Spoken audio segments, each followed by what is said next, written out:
Tēnā koutou, tēnā koutou, tēnā koutou katoa. Tēnei te mihi atu kia koutou kua tai mai I tēnei ahiahi, I tēnei ata, I tēnei pōrānei. He mihi anō nei ki ngā tangata I mātakitaki mai nei I runga I te rorohiko. Tēnā koutou huri noa I te ao. Ko Waiau, ko Ngāti Ranginui, Ngāi Te Rangi Raukawa me Ngāti Haua. Ko Emma Waimarie Rawson Te-Patu tōku ingoa. So good afternoon, everybody. My first acknowledgement is to the people of this place, of this land that is hosting us here for this session this afternoon, and also for the week that me and the fellow Nourish team members have spent here in Brighton. So I just want to acknowledge people in place. My name is Emma Waimarie Rawson Te-Patu. I am the president of the World Federation of Public Health Associations, and I'll tell you a little bit more about that in a wee while.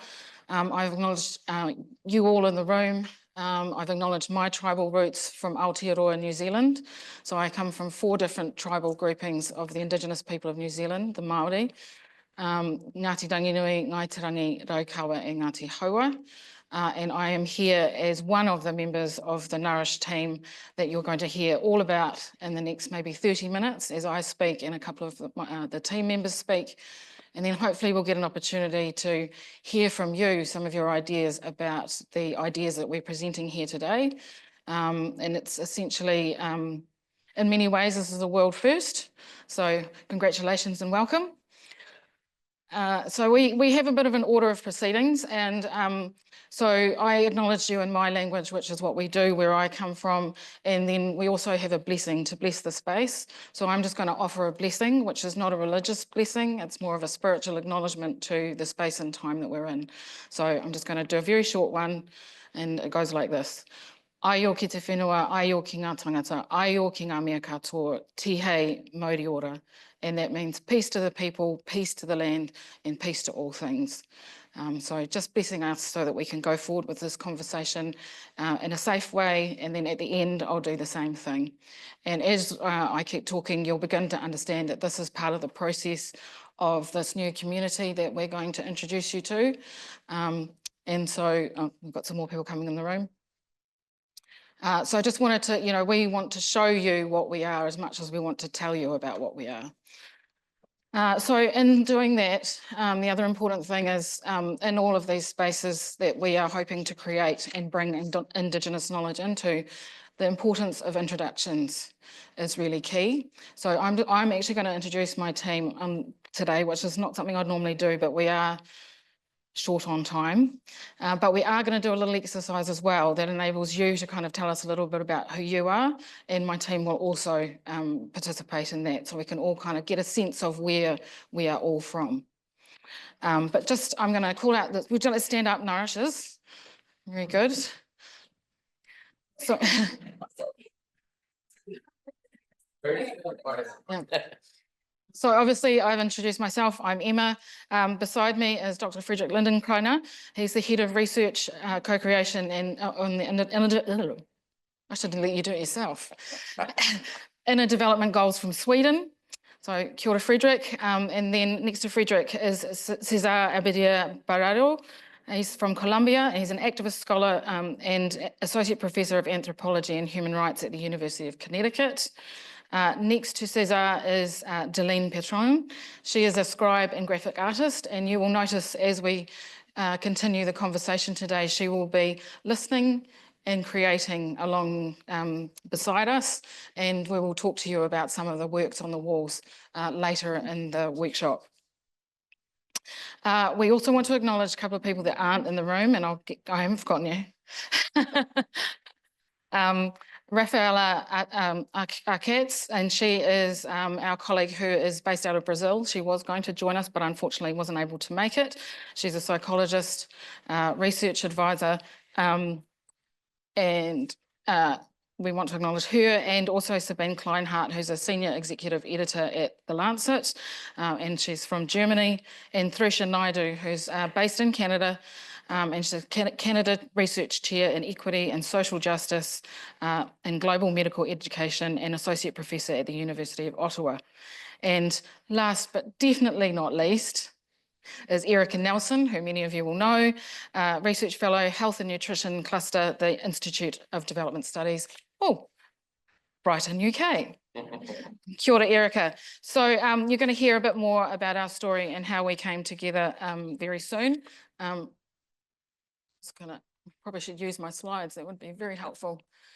That's us. That's a photo that we actually took here on the Brighton waterfront just the other day. And this photo here is when Nourish was born. So getting to know you all in the room, and to the people online, I just hope that you will watch and observe and just understand that what we're trying to do is embed a process in the way in which we operate as Nourish so that we can share that with others and others can begin to adopt it themselves. Welcome. So just for the two of you that just arrived in the room, we're just about to start a little exercise so we can get to know each other. I've introduced myself. Hi, I'm Emma, and this is the Nourish team over here, of which you know Erica, I'm sure. So the exercise that I'd like to invite us all to engage in is, I want this to be, this area in front of us is a map of the world, okay? We've got, we'll put the, where are we? The Arctic Circle up here and Antarctica down there. And so I'd like you all to stand whereabouts in the world your mother is from. Awesome. Kia ora. Well, thank you very much, everybody. Now we've got to know you a bit better. I'm Emma, as you know. I'm from New Zealand. My mother is actually from Scotland and Ireland in terms of her heritage, but grew up in Canterbury in the South Island. So kia ora. You may all sit. Thank you. So for those of you online, I don't know if you got to hear much of that, but at least you're getting to see a bit of a process of the importance of introductions and spending time in building relationship in some way, shape or form. Okay, so who we are in the room. How did we get here? So how did we get here to be in this room today? So the team that you've met here today that is now named Nourish came together in October last year at a place called the Salzburg Global Fellowship Program, which was based in, funnily enough, Salzburg. And it's funded by the Robert Woods Johnson Foundation. So a number of times a year, Salzburg brings together cohorts of around 50 different leaders from across the planet, essentially to form a think tank around a particular subject area. So we all went to Salzburg under the banner of the subject matter, centering health equity, transforming the knowledge science system. And so the whole sort of premise of this particular think tank was to understand Indigenous knowledges and other knowledges and how we look at the Western science system and begin to understand differently how we might actually lean into Indigenous knowledge and traditional knowledges and ideas around things like decolonising health in order to increase equity outcomes. So we all came, as you heard, from lots of different places around the planet. And one of the things that we were charged with doing while we were there was to come up with a project that in some way disrupted the current knowledge science system. There are lots of different ideas around how to do that, from smaller ones to larger ones. But the group of us that came together there, which is now, Cesar has joined us later on, but it was also always part of the Salzburg family. So the original group came together and we were like, well, what can we do? And what we really recognised at the time was, you know, with things building in the United States and in the Ukraine and Palestine, there are many things that are beyond our control in terms of the political determinants of health. And so we know that that is always going to be the case, hopefully not one day sometime in the future, but we knew that we needed to be able to do things to encourage positive change more often. And so what could we do to be part of being able to encourage this positive change not on a regular basis, but all the time, so that we could actually create a movement that would help to change the way that people made decisions. And because we were having lots of deep discussions around the way Indigenous societies operate in terms of the notions of collectivism and the way in which our societies are formed, and understanding that the knowledges within Indigenous communities has enabled a different kind of resilience and survival over years and years and years because of a particular way of ordering itself so that everybody gets what they need the way that they need it all of the time. Well, that's the ideal.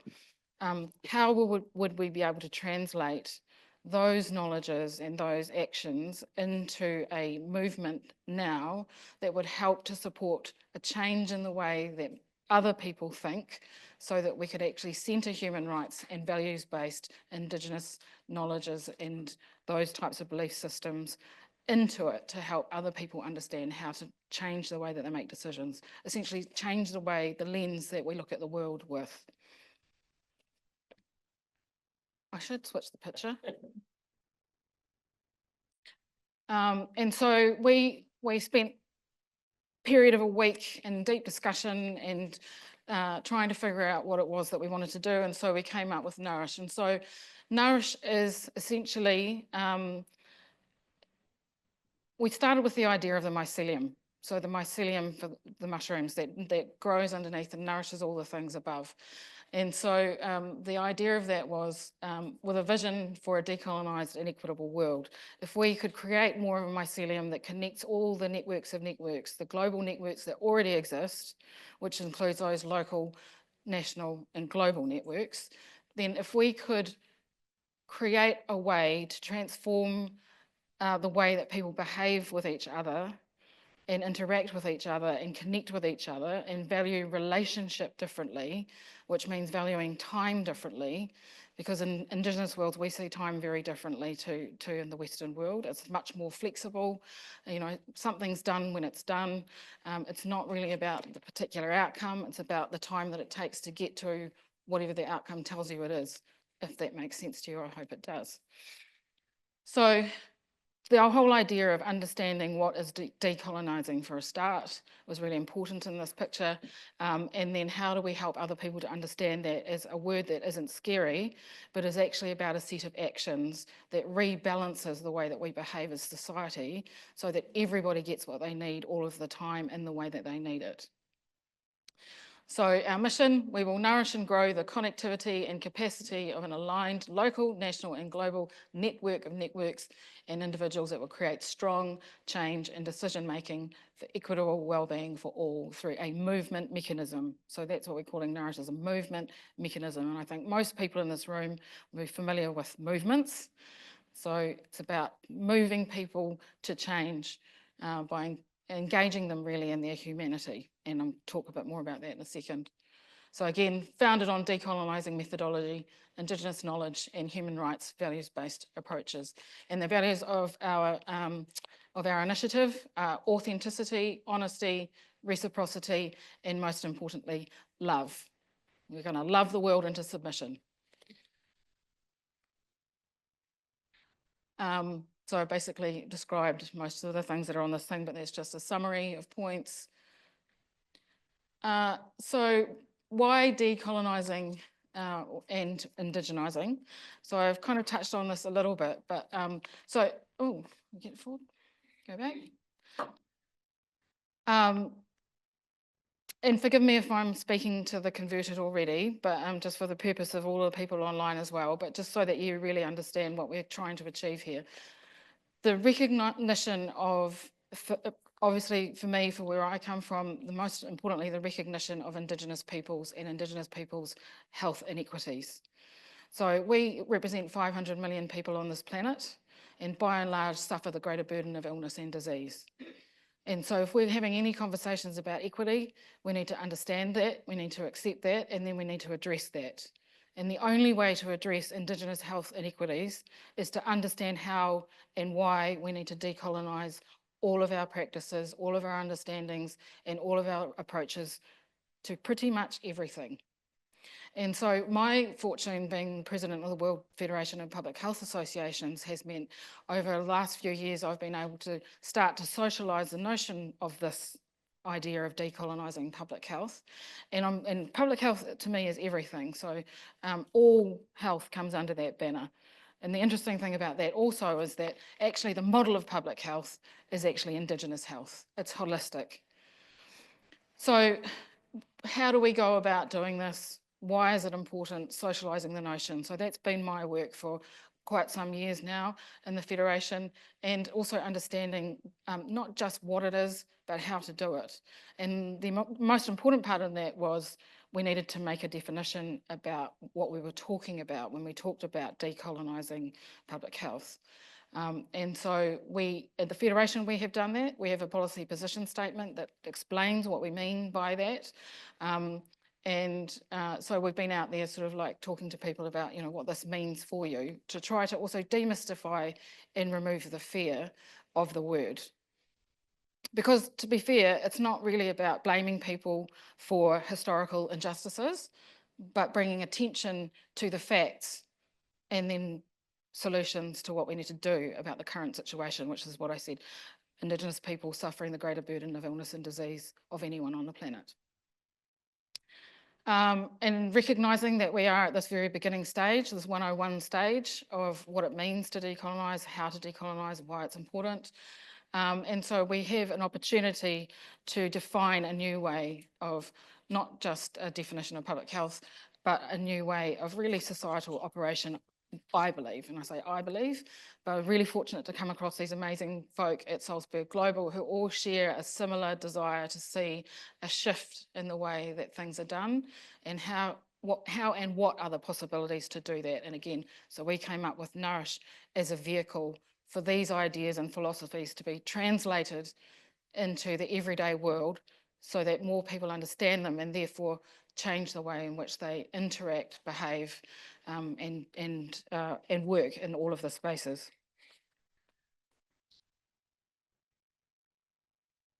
So what I'm going to do, so a really important part of any work around decolonising is the way in which other groups of people work in partnership with Indigenous populations. Now, I'm focusing, yes, on Indigenous populations for the reason I outlined before. There are many facets to who we're talking about when we're talking about the need to decolonise. But this is the starting point as far as I'm concerned, and as generally is the right thing to do, the Indigenous populations first, and then we take care of the rest of the picture as we move down and a more sophisticated understanding of the process and why. So a really important part of this is working in authentic partnership. So those people who don't define themselves as Indigenous and or from some other affected group, we name them allies. And so authentic partnership and allies. So I have got my two colleagues here who are going to stand and give a little bit of information, I guess, about the context that they're working in terms of allyship, just so that people in the room can get a better sense of what that means for them. And so that people online can get a better sense of what we mean when we're talking about allyship and how to lean into authentic partnership. So I'm going to ask Erica to come up and just share a bit about her experience as an ally. Oh, it is on, okay. Okay. Well, I'm going to keep this really brief because Emma asked me to do this and I was like, oh, and now I was actually really hoping to just sit and allow other people to claim space rather than claiming it myself. But this is an important thing to say to the audience that is in front of me here, because you may already be playing these roles or you may not own the identity that we are claiming, but that's actually an important part of the process. I want to say for myself that I don't normally claim the identity of a white ally, which is what the language we've been using this week. But as we talked about what I was actually doing or what I have been doing or the places I've been operating within, it transcribed that is actually what I've been doing. It just wasn't an identity I was naming in that way. And to me, has been not just simply working with Emma, but moments that have led up to this moment.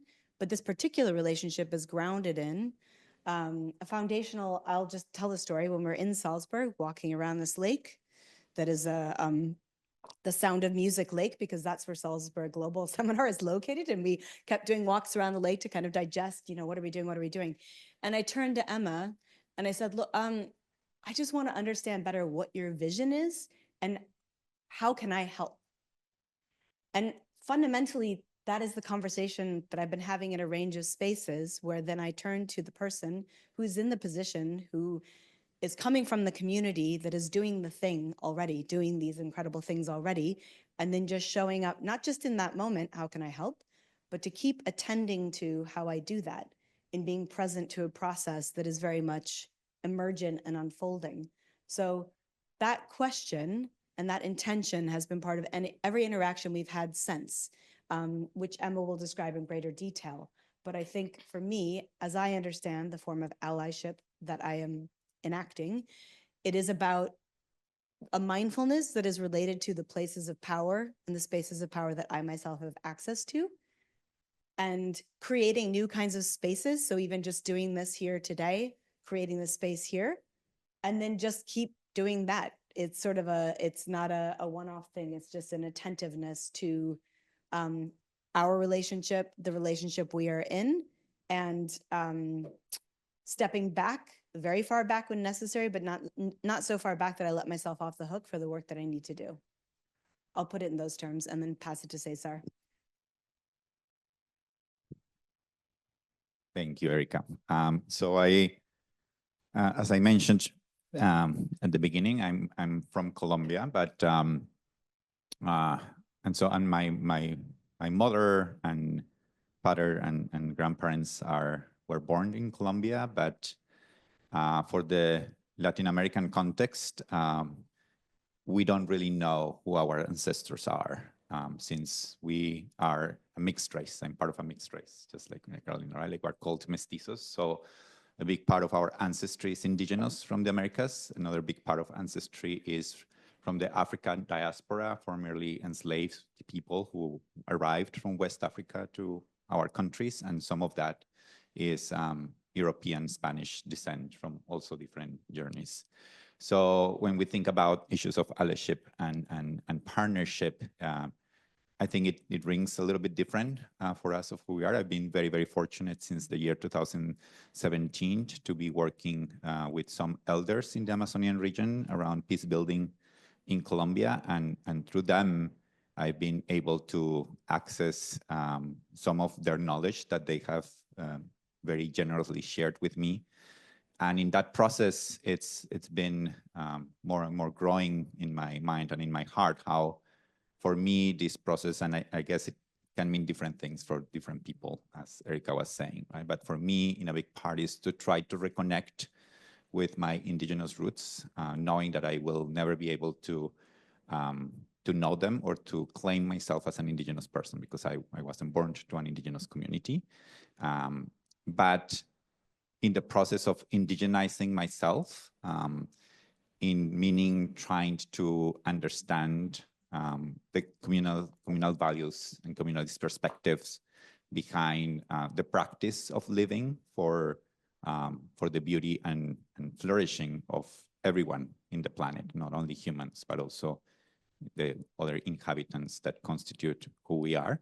So when I started to work with the elders and the associations they have on traditional healers, my idea was to support them. And as I support them, I've been also able to learn from them and to start practicing, trying to incorporate in my life as a way to decolonize also my perspectives in life of what that means, but always thinking very deeply what I can bring into the picture and how I can be of service to the project that they are doing. So for me, it's always a two-way channel, that the more I contribute, the better human being I become at the same time. And that's kind of one of the main messages that I wanted to bring today. Thank you, Erica and Cesar. Very good. What you have all just heard is multifaceted, actually. So not only the experiences of both of these two in terms of how they see themselves as allies, but as Cesar has just outlined, the complexity of indigeneity. So most Indigenous people don't call themselves Indigenous. It's a word that's been adopted in order to give some sort of collective noun. And then, as Cesar has highlighted, a number of Indigenous people can't even claim their own indigeneity. So when we're starting with the conversation in decolonising, we're actually starting with a hugely complex thing. But what we know are there are certain principles around not only the practice towards decolonising, but also, as Cesar has just kind of said there, how to be a good human. And so that's kind of a bit of a catchphrase also for us, is how it's really, honestly, this practice is how to be a good human. And it's not surprising to me that oftentimes many people in the world have actually forgotten the consciousness of being a good human. And so this is also what this process of nourish is about. It's about bringing back an ability for people to allow themselves to be in a different space with themselves. So that's the other thing that we just saw with these two as well, and also with me, the three of us, is the importance of knowing yourself and knowing your place and your context and your history. So when we're talking about anything to do with decolonising, these things are centrally important. Knowing yourself, knowing your context and knowing your history, because once you are able to do that, you're able to be in service differently to all the people around you. And while that is a challenge in a lot of ways for a lot of people, there are ways in which we can go down those pathways of journey. So allyship, very important in terms of the decolonising and understanding decolonising and the success and the actions towards decolonising. So how is often the question that confronts people when we have a, wicked problem like this. And it's always a little of head scratching and but how do we do that? How do we do that? And so actually, the answers have been here all the time in terms of the understanding how to decolonise, what that means. They've lain inside Indigenous nations basically forever. And so really, the other thing that we're doing at the end of the day is we are rebalancing the way that Indigenous society is valued, the way that Indigenous knowledge is valued. So it's valued in the same places as other types of knowledges are valued. And we are demonstrating that through creating this mechanism that is founded fully on bringing the two worlds together in a way that values both knowledge science systems in the same way, by centering indigeneity in the middle of it through decolonising practice and rebalancing the way in which we're able to move in the world. Stop me if I'm being too confusing. Yes? Yes?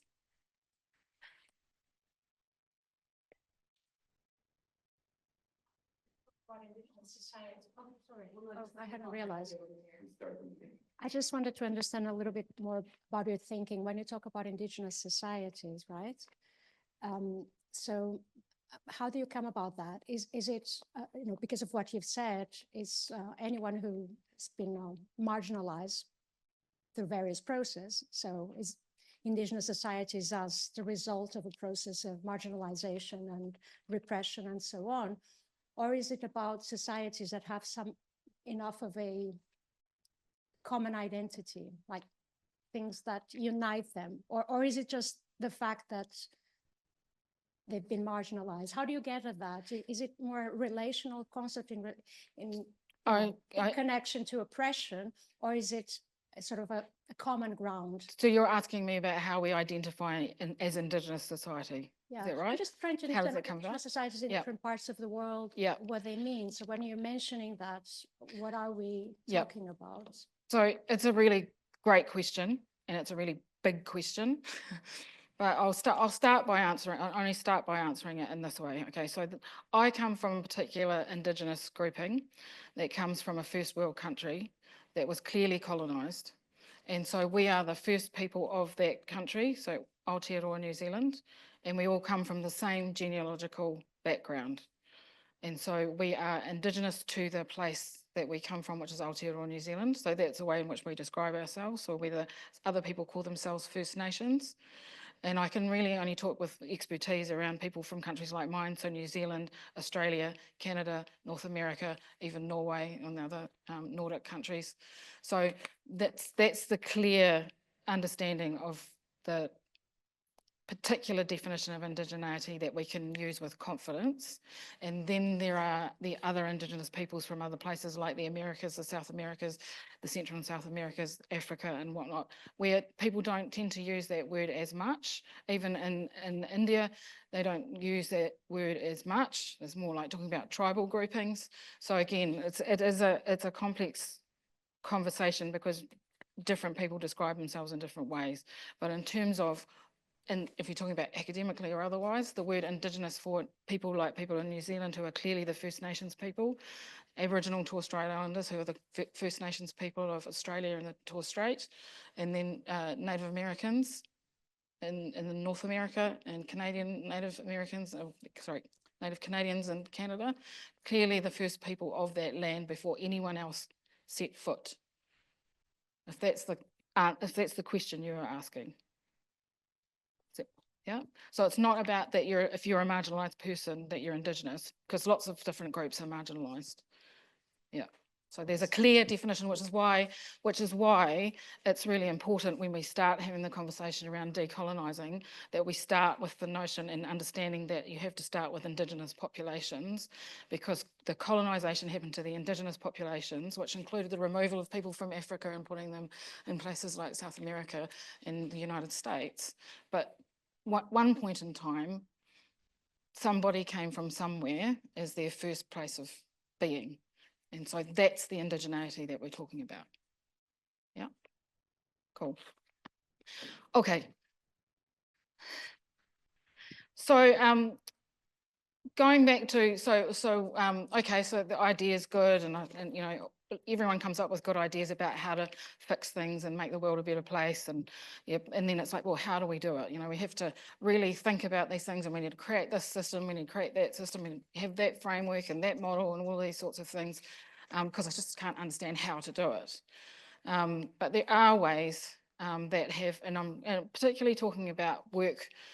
And again, the relative privilege of being Indigenous and coming from New Zealand is that we have been doing this type of thinking and this type of building of ways to dismantle systems that have been created by the colonial settlers in order to rebalance the way things are in terms of how we are able to access resource and ultimately the determinants of health. Yeah, for many years. And so there are solutions there that can help to support and guide the way in which people can understand how, as individuals and organisations and sectors, they can begin to decolonise. And so we're going to talk to you a bit about that, because the important part to this is that what Nourish is doing is it's building itself on a foundation of this framework, which is a decolonising framework, so it can be a demonstration to others about how to build themselves from a foundation of decolonial practice in order to reorder the way in which we think and behave to change the outcomes that we get, because we're wanting to make sure that everybody gets what they need in the way that they need it, in the time and the place that they need it. Am I making sense? Great. Okay, so here I'm going to share this with you. So this is some work that I've been working on for quite some time. Oops, got the transition. How do we pause it? Or was that me just touching it? Okay. So this is what we are calling a Global Indigenous Equity Framework, or the GIE. Now, if you are taking photos of this, and especially online, if you're taking screenshots of this, please just take it for reference. Please don't try and apply it. It's not something you can apply without the right support, but I am going to try and tell you a little bit about it so you can understand what we are trying to achieve, and that we actually have an idea of the actions that we need to achieve it. So this framework probably makes sense to a lot of you when you start to look at it as a framework. It's built actually from the ideas of the Te-Tiriti o Waitangi from New Zealand. So the foundational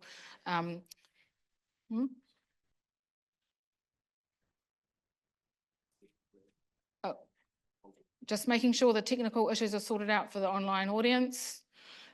Okay, and we are go. Yes? Excellent.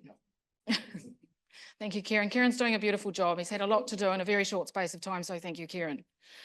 Okay, so back to the framework. Comes from Te Tiriti o Waitangi, the Treaty of Waitangi, the foundational document of New Zealand's colonised situation. Didn't work particularly well, but it's still something that we use and lean on to ensure that people understand their roles and responsibilities in the partnership relationship that is Aotearoa New Zealand. I can answer questions about that later. But essentially it exists in 4 parts. And so I've taken that historical document and translated it into a contemporary framework for practice. Ideally, in the first instance, it was to how people can become more culturally competent in health and medical care, but it's actually applicable across the board, because at the end of the day, This is a framework that is founded on human rights and how to ensure everyone's human rights are acknowledged and serviced. I don't think that's the right word, but anyway. So the framework has 4 parts: governance, self-determination, equity, and belief systems and cultural practices. So when we're talking about governance, we're talking about how or who makes decisions and who holds the power. So in this room, if you think about what you do and how you share power in your daily life as a human being, but maybe if you're a medical practitioner or someone who practices medicine, what does it mean in terms of how do I share power in the space in which I work? Or what does that look like when I'm working with my clients or my patients or whatnot? So it's just one small example. But yeah, how or who makes the decisions and who holds the power? Now, again, this is also founded on a partnership approach, as we talked about before, the importance of authentic partnership and allyship in practice when thinking about decolonising. And that came from the notions of, in Aotearoa New Zealand, it's a partnership relationship in which the Indigenous peoples should be, not saying that they are, should be involved in 50% of the decision making on anything that affects anything in New Zealand. That's the very short version. I'm just trying to hope that you get an impression of an idea of something and not necessarily fully understand it, but in the time frame. So it's a partnership approach, right? The second part there is self-determination. So when we're talking about that, we're talking about the self-determination of individuals in communities, essentially the idea of empowerment. So anything in that line is about how do we empower each other, how do we empower communities to be better, how do we empower ourselves to be better. Equity kind of speaks to itself. Anything in that line is about how do we create equity. How do I create equity for anything and anyone around me? What's the way I do what I do to ensure that equity occurs? Yeah. Yeah, so it says essentially the key concept to that is that health is a human right. So am I behaving in a way that ensures that all people get what they need to be well, happy and thriving? Belief systems and cultural practices, including language. So again, kind of speaks for itself that everyone has the right to their spiritual and religious freedoms, as well as their language and culture. Yeah. So what happens in that line? How am I being part of supporting that to happen? Yeah. So top one, governance, how or who makes the decisions? How am I thinking about power? How is power being shared in the spaces that I'm in? Is it fair and equal? And when I say fair and equal, thinking about equity, is everyone getting what they need, the way they need it, in the time that they need it, in the place that they need it? Self-determination. Am I acting in a way that empowers others? Am I acting in a way that empowers myself? Am I acting in a way that empowers my community? Equity. How am I ensuring that equity is being created? Am I part of that? If I'm not, how can I be? Am I supporting others' rights to their spiritual and religious freedoms in the best way that I can? Am I getting mine? How am I doing that? Yep. So we have the 4 areas, we have the concepts of the 4 areas, and then we have our values, right? So this is the thing that helps draw this together through not as much as the human rights and the idea of everyone's human rights being for health is a human right for everyone. We have these values that help to draw us all together as a global community. So these are the values from Te Ao Māori, so from my world, and they're obviously written in Māori. It says tika pono aroha. Tika is to do the right thing. Pono is authenticity. It's one of the goals of NOURISH. Aroha is love, empathy and compassion, another one of the goals of NOURISH. Values of NOURISH. Manaaki is a really interesting one and a really important one. So it's made up of 2 words, mana and aki. Mana is the inherent authority or influence power of a person, and aki means to raise up. This word actually means to give without expectation of return. It's ideas of hosting, looking after, caring, doing it because it's the right thing to do, looking after people, ensuring each other's survival. Manaaki. Tautoko is support, and then tino rangatiratanga is ideas of the value of self-determination and self-determining ways of doing things. So as I say that, everybody around the room probably understands those things as I describe them. Different people in different places have different words for these things, different people in different places have different ways of manifesting these things, but we actually all share values in one way, shape or form. So this is the connector for us all. Understanding that these are the 4 areas of the framework, these are the concepts of the 4 areas, these are the values that drive us when thinking about how we might do these things, and then here are the actions that we do to ensure that we're acting with these values, to ensure that we're getting things happening under these areas and these concepts. And then there's the what do we do in the future so we can do more of that. Now that I understand myself inside a framework like this, which is a way to practice being a practice decolonisation, then I can start thinking about how I can do more of that. Does it make sense? Great. So obviously there's a lot in that. Taken a long time to simplify it down into a small little table with 4 bits there and 4 bits there and a little bit in there.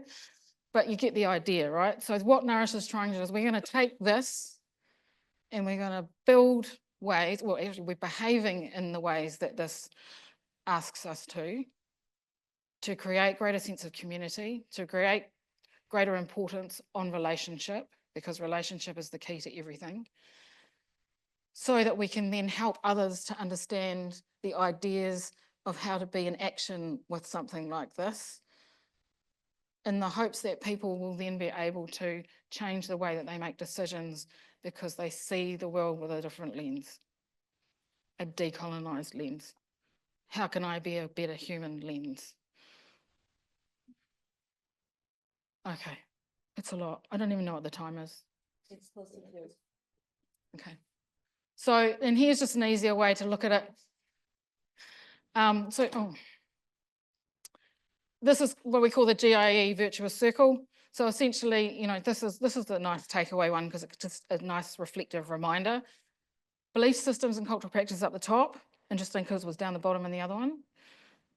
What you believe and how you practice what you believe influences the way that you make decisions and how you share power, which then has an effect on how well or not you're supporting the self-determination of individuals and communities. And if we're doing this, driven by this, then we get this. What drives me? What's important to me? How am I making decisions? How am I sharing power? How am I keeping my ego in check? Is it helping to create self-determination in individuals and communities? Yes, it is. Equity. Yeah.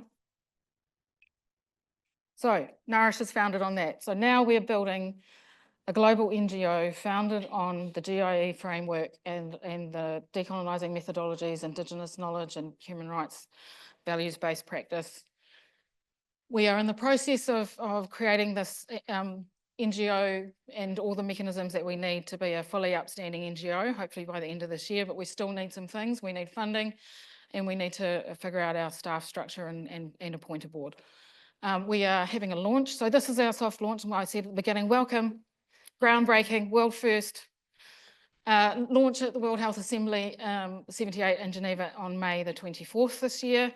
So here's the other thing about what we've been doing, what these brave people are supporting me really with and supporting us all with, is that we're actually talking it into existence. As Erica said, I think it was yesterday, we're throwing spaghetti at the wall. Because, you know, how do you make something happen? You make it happen. So you are essentially the first launch of not our intention, but the beginning of this network of networks, connecting people better together more in real time. So next part, growing and engaging in membership. Welcome. Refine, so we're going to need to refine the GIE education framework. So we have the framework, but we're going to refine it for Nourish and for the people that are going to be touched, moved and inspired by the work of Nourish and supported, encouraged. We're going to develop the capacity to support this network that we are growing. We are going to develop a range of resources to support the network and integrate the GIE concepts into practice.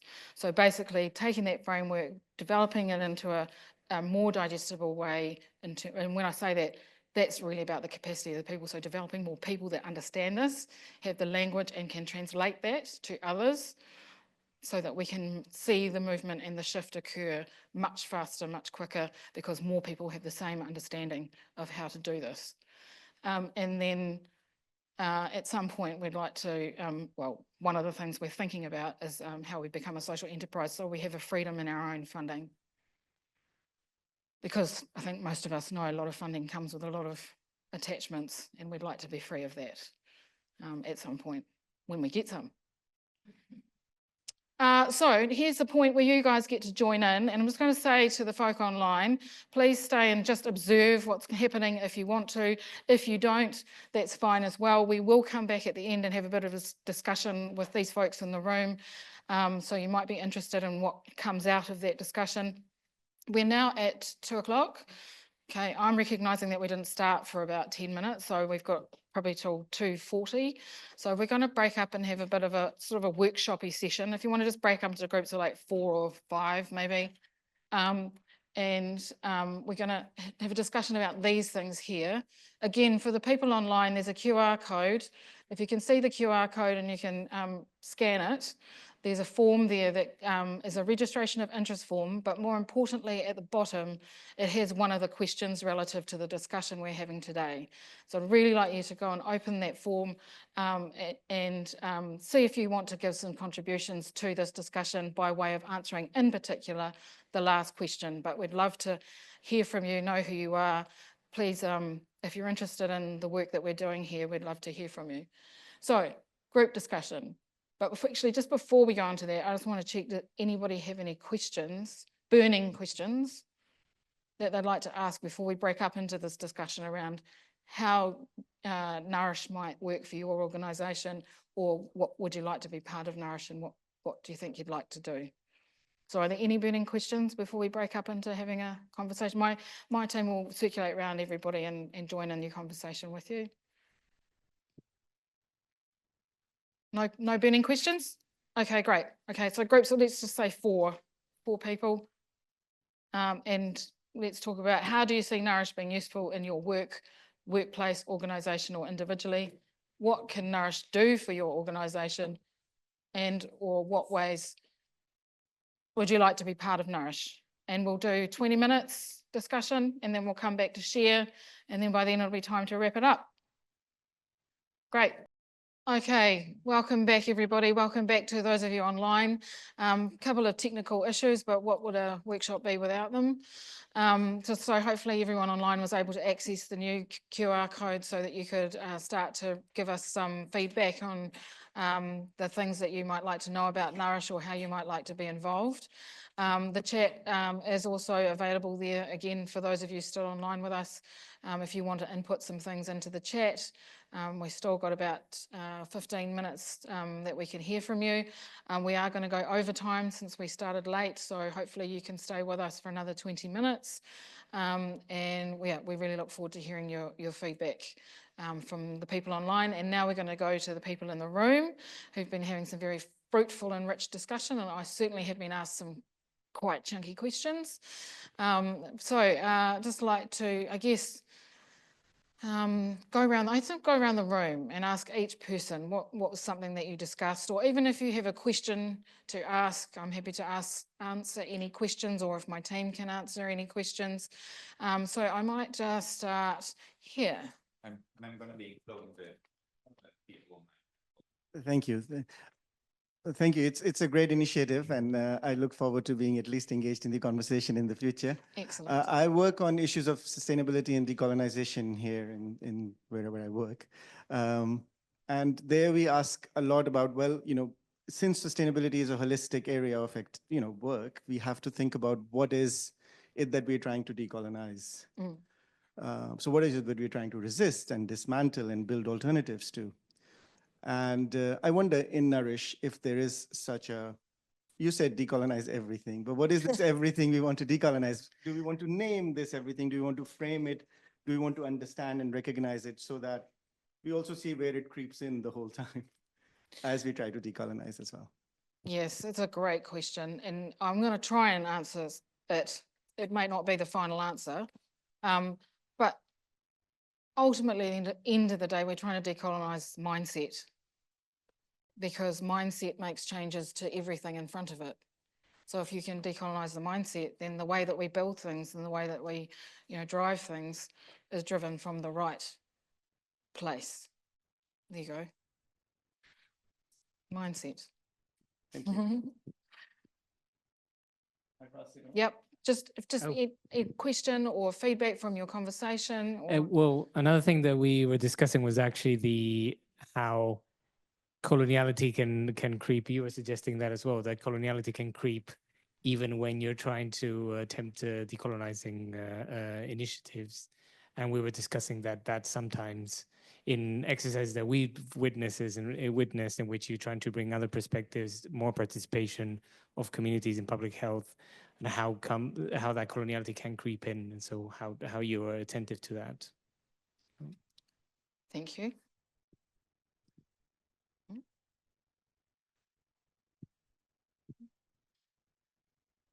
Yeah, thanks. Yeah, we were talking about a few different things, but I think one question we sort of came towards at the end was around, well, we were talking about how that framework, that really nice framework that you presented, is kind of, we felt that it was kind of applicable to a lot of the different types of work that we do in a lot of different contexts. But that kind of brought up the question about how, so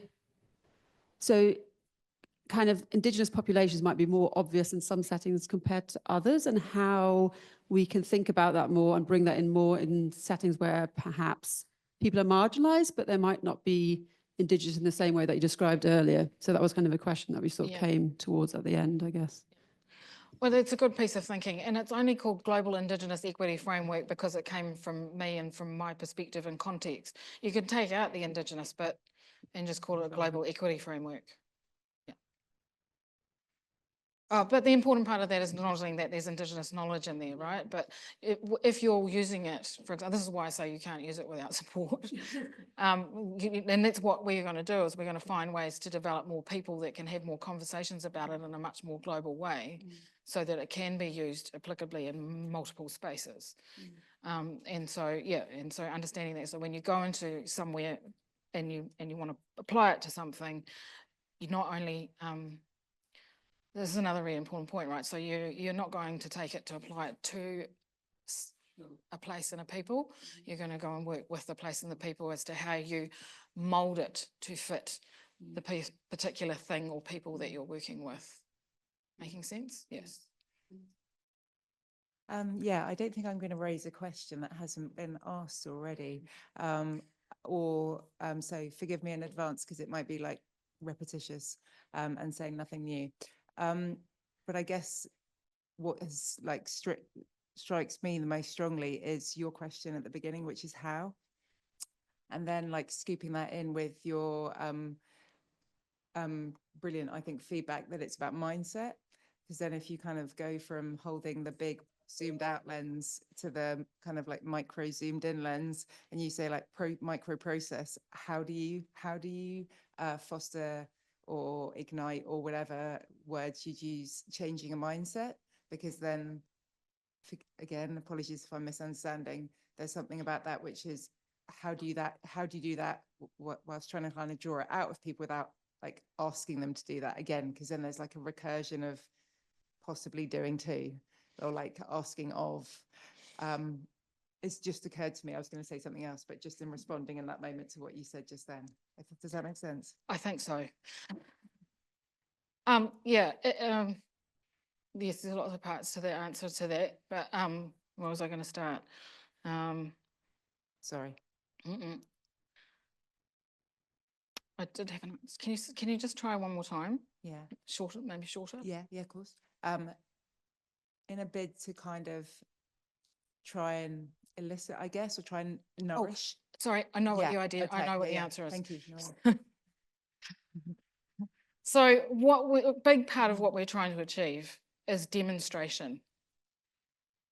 Like, so to be really clear with ourselves around the process of what we're talking about and the decolonising behaviour, so that we can demonstrate the behaviour to others, so that then others can see what it looks like, because the most important thing is engaging people in the idea, which is why we committed to talking this thing into being. first and foremost, because talking it into being actually requires us to be in spaces to demonstrate what we're doing. So when you came in the room and I did my welcome, and then I invited you to be part of the welcome process, all of that is part of the practice of that framework, because that's an Indigenous process. So showing people why these things, why we do things. So when you think about the 500 million that I mentioned earlier of Indigenous people on the face of the planet, that's only 6% of the population of the globe. So what I'm saying is, if you're not exposed to these ways of knowing, doing and being, then there's part of me says I can understand why you don't appreciate them or understand them. But when you begin to appreciate them and understand them, you see the richness of them as opposed to shy away from them and go, I don't know what they are. Yeah? Yeah. So that's where keeping people involved in the mindset, and that changes the appreciation, which changes the patience to wait and then figure out where you put your feet instead of putting them in your own mouth. Make sense? Makes sense. Yes. Yeah. I work on more one-to-one, but it's all about, that mindset and changing, deconditioning Yes. ourselves. Yeah. So in it's a similar language, Yes. but more on a personal level. And the importance that has the power that we have as individuals as we do the work and how that ripples. Yes. That was the beauty that came across when you were working. Yeah, thank you. And you'll see, I think maybe on one of these on the wall, I'm not sure if that one's up, and it's got the term learning to unlearn. Yeah. We had an interesting conversation about nature and how that is, we are interconnected, and that is an Indigenous mindset, that humans and nature should be working together, and we're not just taking from the land all the time, and thought that that was an interesting way that Nourish we can implement into our health systems and food systems, that Indigenous mindset, and those links of a holistic movement. Yeah. Yes. Yeah. And that is the beauty of the way in which this came about, really, with that, that's where it came from, was it came from the earth. The idea of the name of the thing came from the earth and the acknowledgement of those things. So, yeah. And we talk a little bit about that being reflective can apply to any kind of work we do, and the importance of that. That seemed something that a way in which you could take the framework in other areas of your life too. Can I just say, it's really interesting you say that, because when you empty all of those words out of that framework and you call it a reflective practice, I can't remember what I call it, you can actually use it as a reflective tool for how am I doing in these areas and these things, and what am I doing? So you can, and that's something that you can do immediately, is you can take it away and go, oh, yes. And understand just even just your own personal ordering of your thoughts or anything like that, you can actually take it and use it for that. Yeah. I think most of my questions have already been asked. We talked mainly about value and justice, I think, for quite a while. And I was really interested in how that could possibly relate to your concepts of mindset and also behavior, and whether we would need new concepts of equivalence, mutuality, perhaps even a new concept of language and linguistic relationality, because we can't just appropriate, we need to actually find a new way of interrelating within this framework without going back to old conceptual frameworks. And I was just wondering how you saw that as moving forwards, and that was it really. Nice, thank you. Yes, it's really interesting because you use the word new.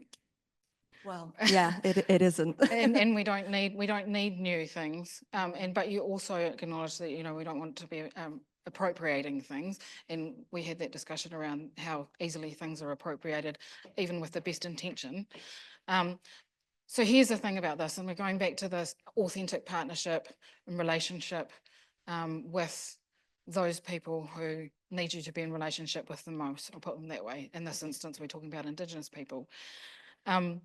So when you do this work, and I'm going to centre it back in the decolonising practice with Indigenous peoples, for example, most importantly for me, if you're in authentic relationship with these, our people, with groups of people that you're working with, authentic relationship, not just going in and doing work and then going out again, then you have the kind of relationship where we can use these concepts. We want to share these concepts. We wanted to share these concepts since time we ever met anyone that came to colonise us. We were not keeping these things from people. It's just that no one was listening.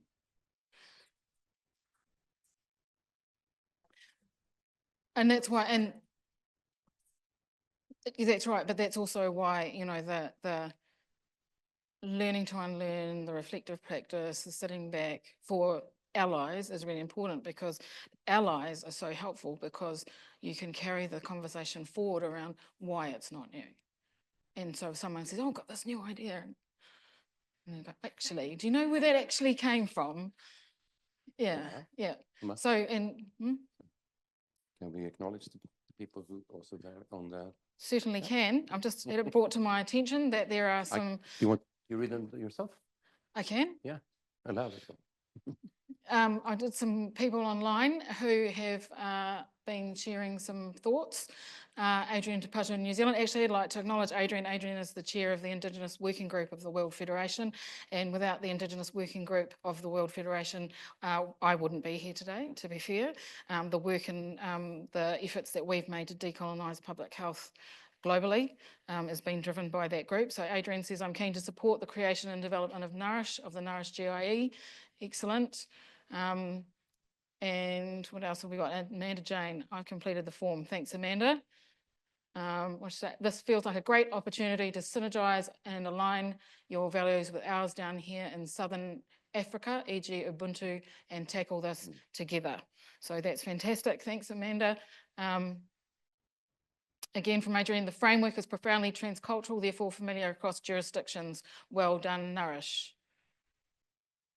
Right, and the global lockdown, SARS-CoV-2 brought the global north to a traditional place for a moment.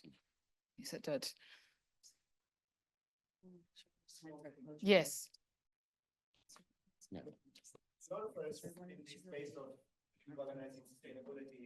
Oh, just a minute. I'll just get you to.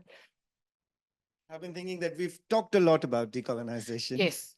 It's time to do it. Yes. And doing it might require paying attention to reparations. Yes. So I wondered, therefore, how do reparations fit into this NOURISH framework? Or how do you want to approach that question of reparations? Tangible reparations. Tangible reparations, yeah. I mean, it's not, what we can do, like, is we can work with others who have more influence in those spaces, because that's not our space, but it is an important part of the conversation, as you so rightly say. So it's, again, it's around this whole mindset thing. So how can we encourage more people to think more about not just thinking about it, but making sure these happen in action? So one of the other things that I did want to mention today in regards to almost that very question. So another one of our partners in this work is the Indigenous Determinants of Health Alliance. So that's over 30 Indigenous folk who've been working on developing an understanding of indigeneity as a determinant of health, as well as an operationalisation framework for indigeneity as a determinant of health, and now an evaluation framework and set of indicators. And the whole idea of that work was to influence the way the United Nations works in terms of ensuring the rights of Indigenous peoples, which also significantly has an effect on influencing what happens in terms of reparations, particularly for Indigenous peoples, but then therefore for others. So there is work happening, and actually I was going to put a link up to that, but if you go on my LinkedIn, you'll find them. But Indigenous Determinants of Health Alliance, if you look them up, there's a website. Oh yeah, thank you. Well, this is true. Okay, and now we are, yes, about 3 or 4 minutes to go. So I think we'll bring it all to a, oh, there's the lovely slideshow behind me.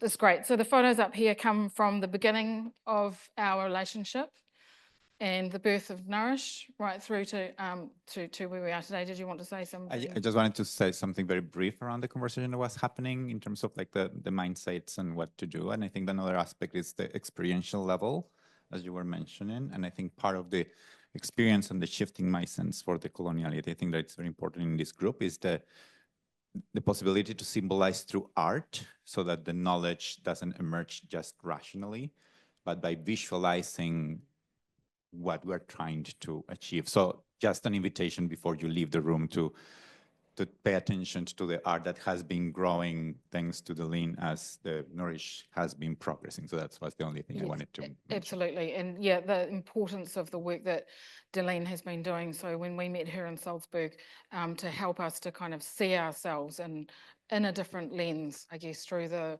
beauty of the creativity that she brings to a space.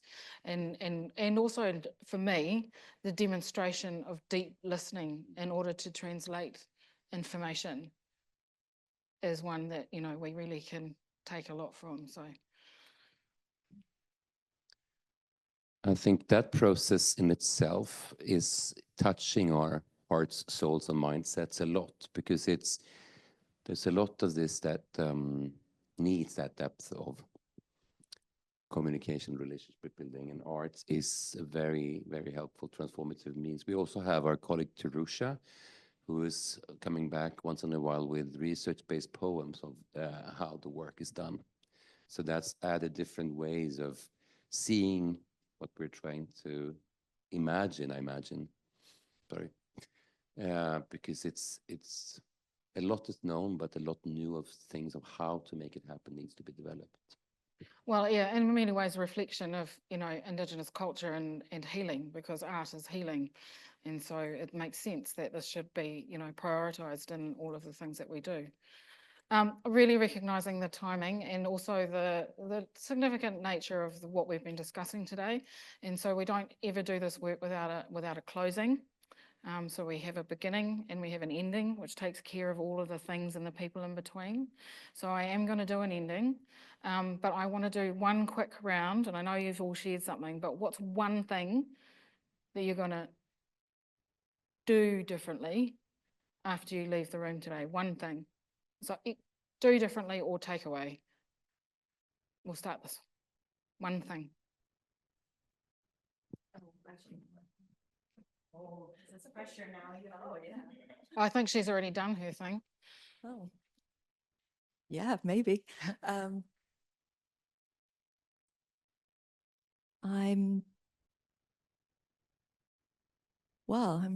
really tempted to illustrate my next research paper. So, hey, I hope Erica doesn't mind. I hope it still makes sense to you. Yeah, look out for the pictures. Yeah, I mean it. Excellent. Illustrate your next research paper. I'm going to look more into Indigenous knowledge about disability inclusion, because I realize that that's not really come up in my work. Yeah. Yeah. I'm going to be a bit more reflective and try and consider myself more as a ally, and spread the word a bit more. Excellent.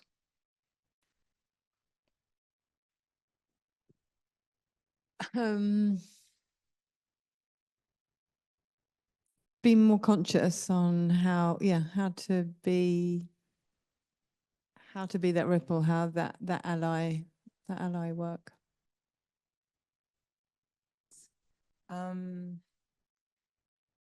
think possibly to commit to myself for and with other people about trying to balance hopefulness with cynicism to maintain energy for this. Brilliant. Yeah, I think being more conscious, I think that concept of allyship, and I think that sort of cycle of changing mindsets and belief systems and being more aware of that and how to work with that. And yeah. Excellent. I will try to be like, I will try to learn more about Indigenous people. Mm. And the framework was very helpful. So now I understand that, you know, in order to get the equity, you have to understand first the belief system and the cultural thing. Mm. Like it's the whole thing that will affect the decision making and everything. And I will add it to the coming work, the research, like the policy briefs that I was thinking. Mm. Awesome.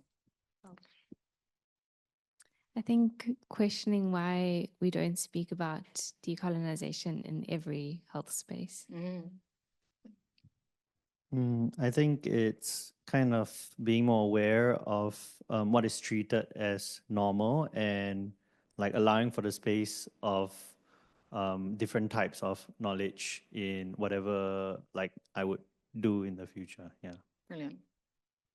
I was also going to reflect on this identity of allyship, and then see how I can work from my position to sort of promote these values. Excellent. Thank you. I'll decolonize my mindset.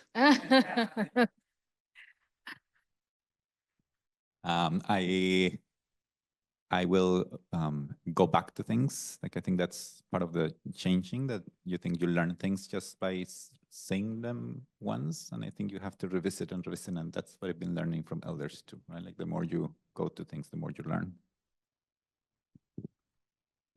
Sort of related to that, I was thinking I'll keep noticing when I'm running ahead and hold myself to being slow and still and present enough to be in relationship with others in the way that is helpful to this, what we're talking about. But it's mostly holding myself back from just racing ahead.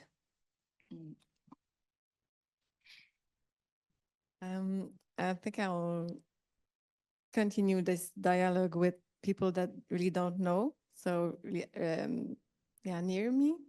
So yeah. For me, it's going to be a lot on opening doors to allow for more allies to sort of come in from places where that is less developed.